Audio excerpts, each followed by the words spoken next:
What's up, everyone? I'm Em. And I'm M. I'm sorry, you really threw me off there. I was ready for that one. I was going for it. I was like, what the heck? I'm Nick. Welcome into the Ominous Archives.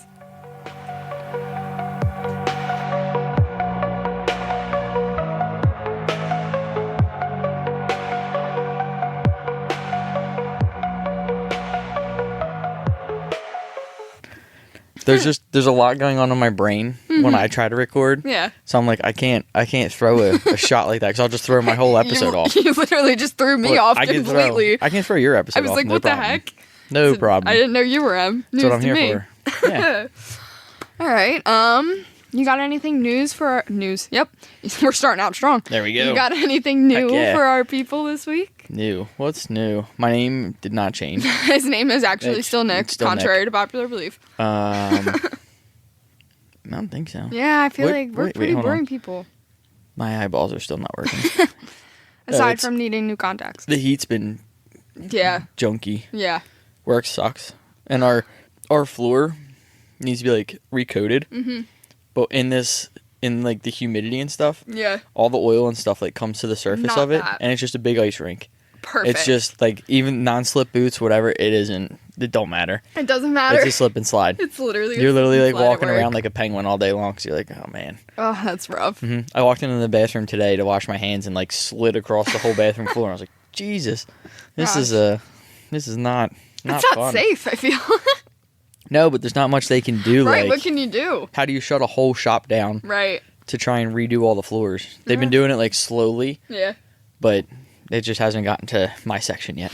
You're coming. Yeah, it'll get there.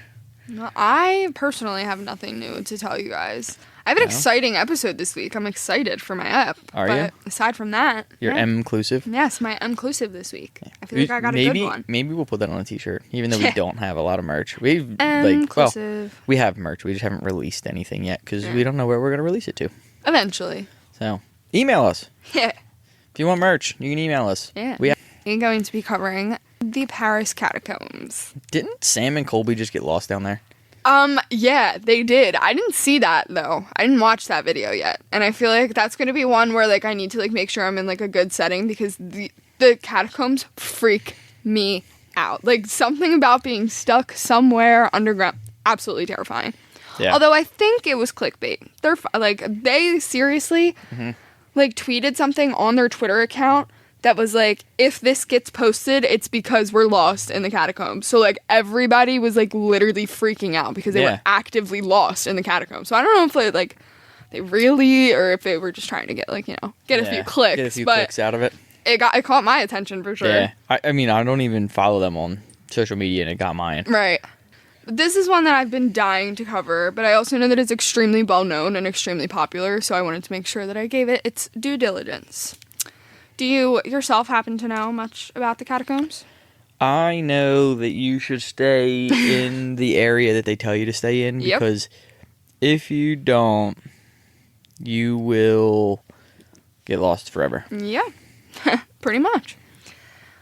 It's absolutely wild, and it's 100% a place that you could not pay me to visit, I don't think. You could pay me a visit. I definitely would go. No. You can count me out of this excursion. 1,000% I'd go. No. As always, I'm going to start out with the history, because what's a place without telling you how it became? Probably not a place. There you go. The history of the Paris Catacombs starts in the late 18th century when major public health problems and major overpopulation of dead bodies tied to the city's cemeteries led to a decision to transfer their contents of the cemeteries to an underground site. Paris authorities chose what at the time was an easily accessible site that was located outside the capital. It was in operation since at least the 15th century and then abandoned. Which is so crazy. Like, what do you mean you just abandoned? Like, okay, whatever. Mm-hmm. These quarries were a small part of the labyrinth that extended under the city over approximately 800 square meters. To put it simply, they built huge tunnels under Paris and filled it with dead bodies. Like, literally, simply speaking, they just built tunnels under the city and said, we're just going to throw all the dead people here. Yeah, I mean, it's, like, weird to say. It's kind of morbid. Strange. Yeah, morbid. There you go. Because of what they did. Yeah.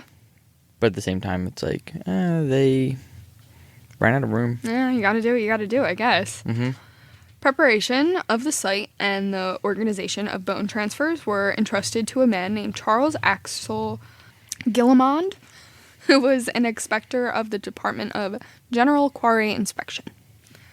The mission of this department, that had been founded on April 4th, 1777, was to consolidate the abandoned quarries following major collapses of the ground under Paris in the mid-18th century.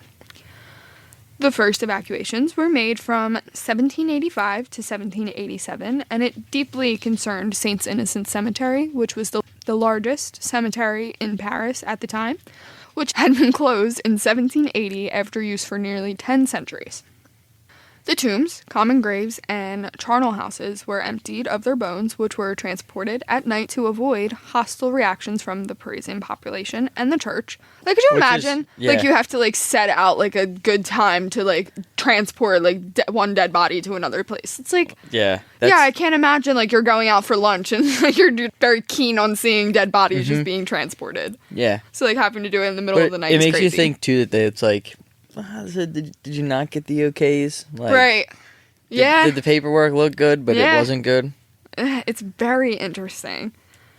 The bones were dumped in 2 quarry wells and then distributed and piled into... The site was renamed as the Paris Municipal Ossuary, and from that time forward took on the mythical name of Catacombs, in reference to the Roman catacombs, which had fascinated the public since their discovery.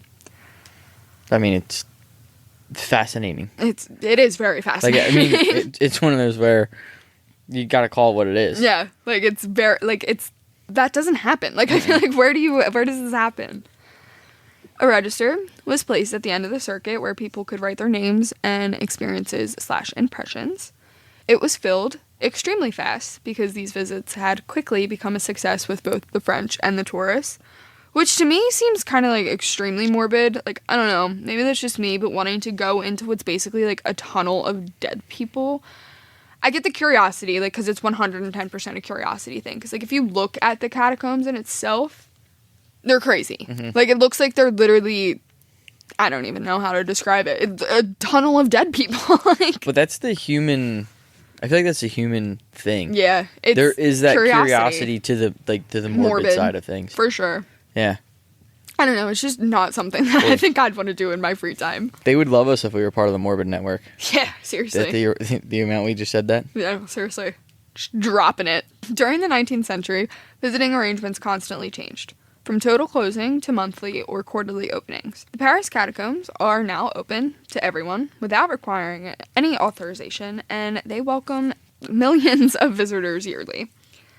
However, a lot of the catacombs are restricted and can't be visited, and it is highly, highly recommended that you buy a ticket and get a tour from a tour guide who knows the ins and outs of the catacombs. Yeah, because there's no lights. Like, it would be asinine to enter without having knowledge of where you're going, so please don't do that. Being that it is possible to enter the catacombs through sewers. Yeah. Like, you can, that's how people just get in. That's a big ID 10T error. Yeah, seriously.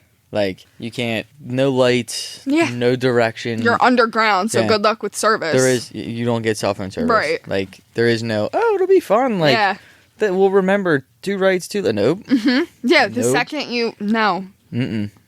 See, and that's why I say, like, I'm not messing with it. Maybe I would go in with a tour guide. Yeah. It's a big maybe, though. Like, I don't even know if I would do that. Chances are I'd probably, like, I'd want to cleanse my aura or my spirit. Mm-hmm.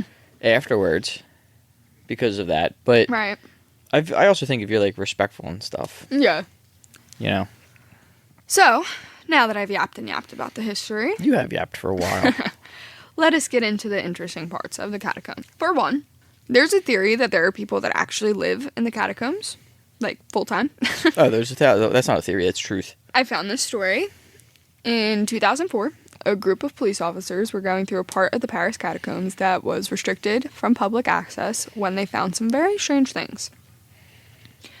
First, they found a PA system playing pre-recorded guard dog barking. Then, they found 300 square feet of space, wires for phones that were using pirated electricity, The next part is very crazy to me. The officers also found a bar, a living area, a workshop, lounge, and even a makeshift movie theater with room to seat about 20 people. Hell yeah. Just made makeshift in the catacombs. Oh yeah. What do you mean? That is insane. Yeah, they're like off the grid living. Right. That's how you do it. That is literally how you do it. That is off the grid. That is under the tunnels. Again, they did it. They probably knew a lot about the catacombs. Yeah. Oh, and for sure they had to have. If you decide to enter it, you do not know a lot. Yeah, right. You will get lost. Chances are you will become one of the bodies down there. One of the 6 million bodies down in the catacombs. You will be 6,000,001. Yeah. Shockingly, the seats had been carved into the stone of the catacombs, which is wild. Like, they're literally down there just, like, welding with the stones and stuff. I don't think you can weld stones. He has to be technical. Had to be technical. Had to be technical. I would have let it slide if I'm just a girl. You're not just a girl. I'm just a girl. I don't know about welding and sculpting. Whatever. They were building chairs. Somebody's going to comment and be like, you can weld rocks. And I'm going to be like, ha. We have a kid at work who went through welding school. I'm going to ask him tomorrow. Ask him and get back to me. So we're going to put a pin in that one. The creepiest part of all was that they discovered cameras on the ceilings that were recording them. Oh, so they knew that they were there. Yeah, so the next day, they all said the jig is up. The police squad went back to the area with a bigger team to investigate further. However, everything they'd found the day before, from the phone lines to the catacomb makeshift movie theater, had disappeared. The only thing that remained was a note that was written in French that translated to read, "Don't search." The craziest part of that story to me is that I believe it 100%. Like, without a doubt, it would not come to a shock to me at all that people would live down there. If you could survive, and that group seemed to be doing pretty fine down there, I for sure believe it. Why wouldn't you? I'm willing to bet they were probably just like, I want to say like Joe Schmoes, but we just talked about how, like, if you don't know, they probably like knew, or maybe like they were like architectural students or something like that, or they had some kind of background where they studied the catacombs and knew about them, but like worked everyday jobs. So they'd leave every day and go work their job and then come back home climb to into the catacombs. Come back, Like, could you imagine that's how you, like, climbing in and out of the sewers? The Ninja Turtles did it, so. Yeah, they're turtles, Nick. They were teenagers. Whatever. And they were mutant. But still. So moving on from that and on to our first ghost in the catacombs. During the French Revolution, a man named Philbert Asperet was a doorman at the Val de Grace Hospital. One night, it is said that he went on a mission to find a certain specific liquor from a cellar in the hospital. Somehow, Philbert actually ended up entering the Paris catacombs by accident. I don't know how one does that accidentally and so easily, but nonetheless. Well, you said you can access through the sewers. You can, but, like, how do you accidentally fall in a sewer? Or, like, I don't know. People do a lot of things accidentally. I mean, and he was looking for liquor, so maybe he was already feeling the liquor, so I don't know. Philbert ends up walking around the pitch-black catacombs alone with just a single candle. He obviously became lost and confused, as anyone would alone in the catacombs. Like I said, many people believe he may have already been intoxicated at the time. Seems how he was looking for a certain type of alcohol to begin with, and that's what got him into this whole mess. I always get ahead of myself. I jumped the gun. Yeah, I jumped the gun. Eventually, unfortunately, Philbert's candle went out and everything turned to black, making it impossible to escape the darkness of the catacombs. Spooky. His body was found 11 years later. 11 years, see? That's why you don't explore the catacombs when you don't know what you're doing. Yeah. It was found by a group of cataphiles, who are a group of people that illegally search and explore the catacombs. Now, I say illegally search if you want to know, and they can get you around those catacombs. They are, like, literally, I don't suggest going in with them, but if you're not gonna go with a tour guide, your best bet is to hit up these cataphiles and go with them, because they know what they're doing. It's literally their life. Yeah, but so you need to make sure you find, like, a real one. Like, you can't, like... Yeah. You can't Craigslist that. Right, seriously, yeah, that's not something you could just, like, find on Indeed. Bueno. Yeah, don't be doing that. Yeah. You need to, like, become a member or something like that. Right. So you can be like, oh, these guys are the legit ones. Yeah. They identified him by the hospital key ring that was hanging from his belt, which is wild. But that's how they figured out who he was. He is buried in the catacombs in the exact place where he died, with a tombstone describing his death. Cataphiles and catacomb folklorists say that every November 3rd, Filbert's ghost haunts the labyrinth of the catacombs. Still trying to get out. It's said that if you're ever lost in the catacombs, that if Filbert finds you, he'll do his best to lead you out. We love a helpful ghost. Like, how nice. But does he actually lead you out? Well, he'll try his very best, at the least. He'll try. Yeah. If you Google his name, you can see pictures of his tombstone. It's for sure eerie, and I can totally see him haunting things down there. Yeah. Shit, if I died in, like, a situation in a place like that, and it's, like, somewhere where people are constantly coming and visiting, oh, my God. I'm haunting the crap out of you people. Yeah. You want the experience? Here's my experience. Yeah. It definitely wasn't a easy death. Oh, no. Like, there's definitely easier. He probably starved. Yeah. Starved or no, for sure. Like, that's horrible. Yeah. And not even just that. Took, like, 11 years to find his body. Like, he was just, like... He was lost for a long time. Right. Like, that's so sad. Ugh. People that go into the tunnels often find themselves disoriented, heightening the eerie atmosphere. The temperature in the tunnels is often extremely cold. You're literally underground. Mm-hmm. Some travelers find themselves easily lost and unable to find a way out. Cops often find recently deceased bodies, assuming that they couldn't find a way out of the miles of maze and were unable to call for help.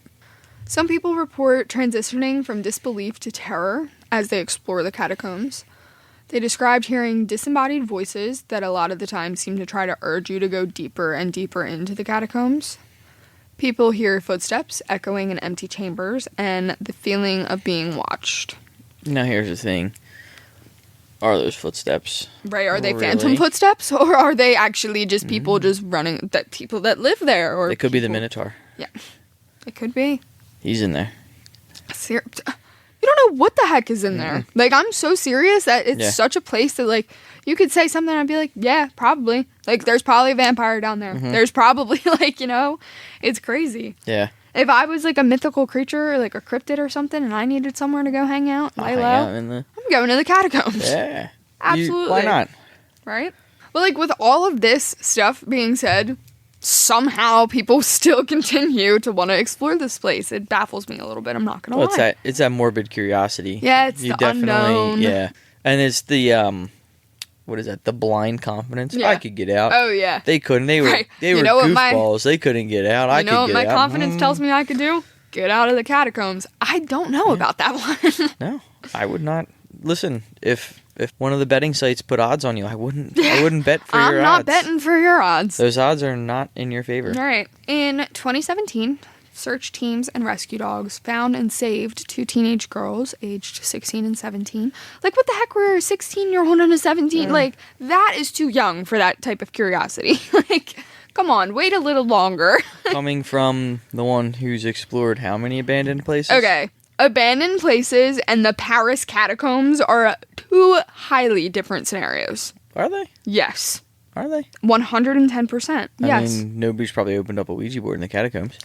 You don't think that that's happened in all of the years that the catacombs have been a thing? This is the one episode that he's going to claim that somebody didn't open a Ouija board with a portal. Yeah. Okay. All right. We'll go with it. So the girls had been lost in the pitch-black tunnels of the haunted catacombs in Paris, France for 3 days. Oh. Could you imagine, like, just being absolutely terrified in the dark for 3 days? Like, that's horrifying. And they try and keep your moral up. Right. Like, as soon as you lose your morale, you're done. Yeah, like you're done for, seriously. Mm-hmm. And 3 days is a long time. Like, I feel like 24 hours would be long for me. 3 days is crazy. Yeah. After their rescue, they were quickly taken to the hospital and administered treatment for hypothermia. That's the other thing. Like, you're also, like, your body is literally going through, like, the starvation. Like, you haven't had water in 3 days. Mm-hmm. I don't know. I feel like it's just a recipe for disaster. We went in and it was 90 degrees above, so we only have shorts and a t-shirt. Right. And now you're in the Paris catacombs with friggin' hypothermia. That's like when you go out on a boat and I always carry a sweatshirt. Oh my God. Literally. I can't tell you how many times I've been on a boat. I'm like, it's sunny. I don't need it. And like, you're literally going so fast on the boat. You're dying. Yep. Anytime you're on the water, it's chilly. There's a breeze. Mm-hmm. So this is by far one of the creepiest Paris catacomb legends. Also definitely the most popular one. I'm sure most of you have heard it. It's rumored to literally inspire the plot of a movie, but I have to, of course, tell it in case you don't know. But I Wait, feel like is the plot of the movie Labyrinth? No. Oh. But I feel like it's like, when you think about the Catacombs, if you know this story, it's the first thing you think of. Minotaur. No. Damn it. Maybe not Nick. Maybe everybody else but Nick. Yeah, apparently not me. I'm not very good with movies. My father-in-law is always like, "Did you see this movie?" And I'm like, "Nope." Nah. You lost me there. Nope. I was deprived as a child. So, in the early 1990s, a group of cataphiles were walking through the dark chambers of the catacombs when they found a video camera on the ground. I think I've heard this story. Yeah. The camera still had footage on it, and as they watched, they heard disturbing noises. From the video, they could tell the man holding the camera was lost and he had no idea how to escape. The more they watched, the more it became clear the man was losing his mind in the underground networks of the tunnels. The video ends abruptly with the man dropping his camera to the ground. To this day, no one knows who he was or if he ever managed to get out alive. And like I said, the movie As Above, So Below was inspired by this tragedy. I can't say that I've seen the movie, but that is what people say. You can still watch the video to this day. It's extremely, extremely hard to watch. Like, it's definitely one of the creepiest things I've watched while doing, like, this research for this podcast. It's very eerie. Like, the desperation and panic in this man's voice is, like, you can tell he's losing it.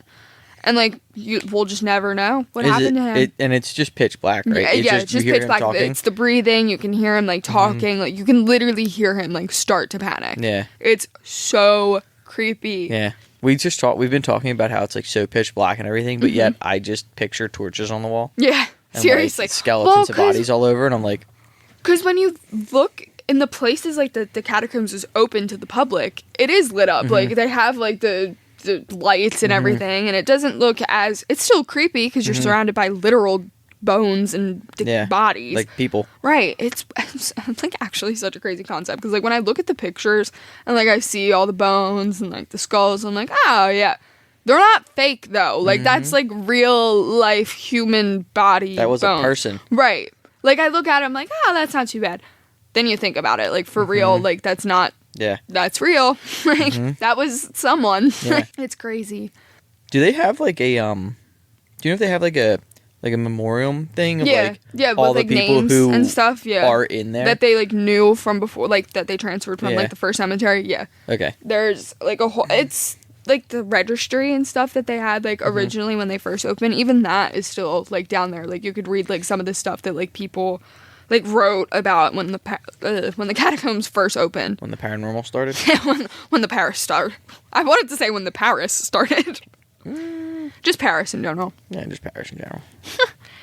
I found a story on Reddit from user No More Ricks that says, I went to one of the illegal tours in Paris, immediately got horrible night terrors and nightmares that lasted weeks. Stuff that I've never felt before, like really intense anger, hatred, sadness, etc. A lot of the times I don't even actually remember what I was dreaming at all, but those who heard me said it sounded bad, like I was suffering or something. Sorry, I clunked my... What, you hate me? No, I'm kidding. Yeah, I just clunked You just had to interrupt me. No, I'm kidding. My mic. Anyone who heard me said that it sounded bad, like I was suffering or something, although they never bothered to wake me up, so I don't know how credible that is. Some friends. Right. Eventually, after some time, the nightmares had stopped. But later that year, I went again with my brother, and the same thing happened with the night terrors and nightmares that again lasted several weeks, maybe even months, immediately after revisiting the catacombs. That person could just be sensitive to it. True. Like, it could be just, like, a triggering thing. I mean, I get night terrors and sleep paralysis is rare for me. I gotta stop saying that I get sleep paralysis because I feel like that hasn't happened to me since middle school, so I feel like if I stop talking about it, it'll never happen again. But night terrors, my whole damn life. And it's so easily triggered. Like, around Halloween time, like, if I go to, like, a haunted, like, walkthrough or something, I promise you, night terrors will be 1,000 times worse than it is now, normally. Can you explain to me the difference between a nightmare and a night terror? And a nightmare?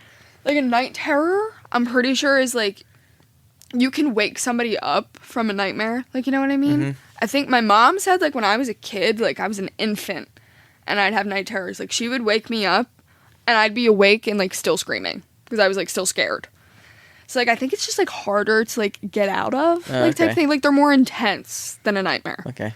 Because, like, I feel like everybody has nightmares. Yeah. Like, if someone out there knows the actual definition. Yeah, because I know, I feel like I've just always been told my whole life. It's just, because I feel like I can tell the difference between a nightmare and a night terror. Like, I have nightmares, like, regularly. There is a difference. It's more intense, I feel. Yeah. It's wild, and I actually talked to my doctor about this, but if I sleep on my back. Oh, the way you position helps, for sure. The most vivid nightmares. Yeah. And, like, to the point where, like, I'll wake up and be like, oh my God, what was that? Dude, the human mind is insane. Yeah. And then I go back to sleep. What do you mean our sleep position affects the way we dream? Yeah. But I go back to sleep on my back. Yeah. And I wake up in the same exact spot where I left off. Right. It's almost like, say if I, like, you know how, like, sometimes if you die in your dream, you, like, wake up sometimes. Sometimes.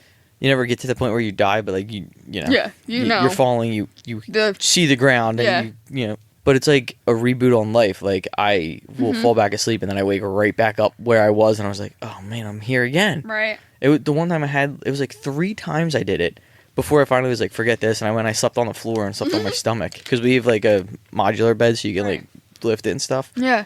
I was like, forget this, and I ended up, like, rolling, like, literally going to the floor and sleeping on my stomach. So I was like... That's crazy. Wild. The baby, the other night, we were sitting there, and she started screaming. Like, she woke up, you know, kind of like, hey, I'm awake, like, come comfort me. And I went in there to comfort her, and I picked her up, and she just kept screaming and her eyes, like, I didn't realize it at first. But I was like, it's okay, and, like, I was rubbing her back and, like, bouncing her, and then all of a sudden she opened her eyes and kind of was like, hey, and, like, looked around, and I was like, wild, you were sleeping and screaming like that. Right. Insane. Like, you had no idea I picked you up. No, nothing. Yeah, that is crazy. Yeah. She ended her Reddit post by saying, not planning on going back anytime soon. Girl, I would have never went back the second time. You went back a second time. Like, you were brave. Especially being someone, like, that's crazy. Definitely I can't imagine something like that. Like, it's gonna trigger some scary dreams. Yeah. One last little theory about the catacombs that some people believe is that the tunnels are actually a portal to hell. And I honestly feel like with over 6 million dead bodies in one place, there's literally no place that makes more sense to have a portal to hell. It just checks out for me. It's already underground. Yeah, it could You're be already closer. Mm-hmm. I don't know. Yeah, why not? Definitely could be. Yeah. And damn Ouija boards. That damn Ouija board. Somebody didn't close the damn Ouija board. It's always that. But that pretty much wraps it up for me. But like I said, you can still, to this day, go on a tour of the Paris catacombs. I highly suggest that you do it with the legal tour guides, unless you plan on catching some hefty trespassing charges or the risk of getting lost down there forever and joining the 6 million. Maybe being found 11 years later. Right. Seriously. Like, could you imagine In case you're that? wondering, I think it's 7 days you can't survive without water. Yeah. So 11 years is a little over 7 days. Yeah, I think. Yeah, not worth it. I think I like the odds of going with a legal tour guide. Yeah, I like those odds. They're better. Yeah. Yeah, that was my catacombs deep dive. That was a good episode. I enjoyed it. I liked it. Yeah. And it was informative. There's a lot I didn't know. Information. Mm-hmm. Except you didn't cover the fact that the Minotaur's down there. News to me. I think it's the catacombs. Hold on, let me look this up because there's no way I would have missed that. We're gonna do this live right now. What's it called? The Minotaur. I might have made that up, but I thought there was a monster down in the catacombs. Unless I'm confusing that with like Labyrinth or something. I mean, there was a golem. They say there's some say figure lurks, but he doesn't have a name or anything. No, they just call him a golem. The golem. The glom. But yeah, so there's that. I didn't know that. There's a golem, a figure that some say lurks in the dark near the main entrance. So perhaps that. Yeah, no. Still wild. We'll have to check. I'll look it up and see where the Minotaur is. I was gonna say, did I completely miss something? But I think I'm right. No. He's definitely in like some tunnel somewhere. Yeah, maybe it's Greece. I don't know. Good episode. I enjoyed it. Thank you very much. It's always weird trying to figure out how to end these things. Yeah.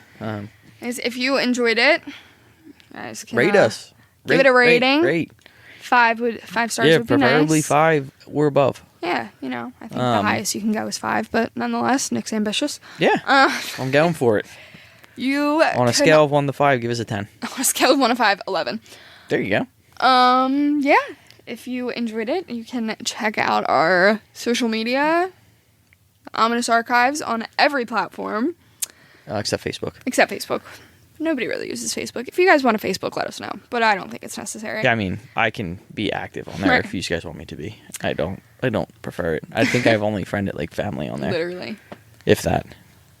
Yeah, if you have a story of your own that you would like to share, or if you've been in the catacombs and have a story about it, you can email us at ominousarchives@gmail.com. And don't forget to go and check out Sam's podcast. That's Scare Me Sam. If you're in the market for a new horror book. I think she does thriller too. But anyway, new horror book. Go check her podcast out at Scare Me Sam. Or if you want to check her blog out, she does... Sometimes she'll do like little blippets of like episodes that we've done, and she covers some of her own topics. And you can also email her there too. So go over and check her out at scaremesam.com. That wraps us up, right? Yeah. All right. So don't forget to come back next week, and don't forget to stay weird. See ya. See ya.